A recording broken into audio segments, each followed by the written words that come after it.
અંકલેશ્વર તાલુકાના પેલુન્દ્રા સહિત 8 ગામના જે ખેડૂતો છે તેમણે એસઆર કંપનીના ટાવરની કામગીરીને અટકાવી દીધી છે। વર્ષ 2012ની અંદર એસઆર કંપની દ્વારા હાઈટેન્શન લાઇનના ટાવર ઊભા કરવામાં આવ્યા હતા, જેમાં પેલુન્દ્રા, રવિન્દ્ર અને કરમાલી ગામના 8 ટાવર માટે 10 જેટલા ખેડૂતોના ખેતરમાં લાઇન નાખી હતી અને જેમાં અમુક ખેડૂતોને આજ દિન સુધી વળતર ચૂકવવામાં નથી આવ્યું। ખેડૂતોને કોઈપણ જાતની નોટિસ કે પછી જાણ કર્યા વગર પોલીસ બંદોબસ્ત સાથે કંપની દ્વારા ટાવર ખસેડવા માટે પેલુન્દ્રા ગામની સીમની અંદર આવી પહોંચતા સ્થાનિક ખેડૂતો અને ટાવર માટે જમીન આપનાર ખેડૂતો સ્થળ પર દોડી આવ્યા હતા અને કામગીરી અટકાવી હતી।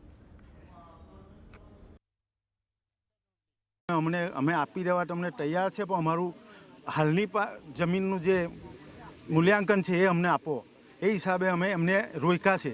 અમે પ્રાંત અધિકારી સાહેબ જોડે પણ મિટિંગ કરી છે, મામલતદાર સાહેબ જોડે બી મિટિંગ કરી છે। અમને કહ્યું છે કે તમારું સોલ્વ નહીં થાય ત્યાં લગી અમે તમને સૂચના આપીએ નહીં ત્યાં સુધી કામ નહીં કરવાનું। આજે આ લોકો પોલીસ લઈને અમને જાણ કર્યા વગર અમને શું આપવાના છે, કેટલું કોમ્પન્સેશન આપવાના છે, જમીનનું શું આપવાના છે, એ કોઈ પણ જાણ કર્યા સિવાય આ લોકો અમારી જમીનમાં પ્રવેશ કરીને આવી ગયેલા છે। પોલીસ લઈને અમે અટકાવેલા છે અને અમે જ્યાં સુધી અમારું કોમ્પન્સેશન નક્કી નહીં થાય ત્યાં સુધી અમે આ લોકોને કામ કરવા દેવાના છે।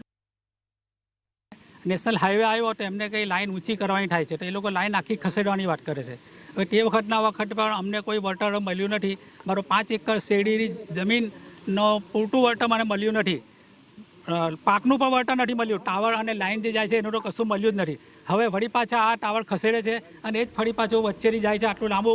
એ લોકો વળતર શું આપશે એ ચોખ્ખી વાત કરતા નથી, ખાલી હાથ લખાઈને બતાવે છે।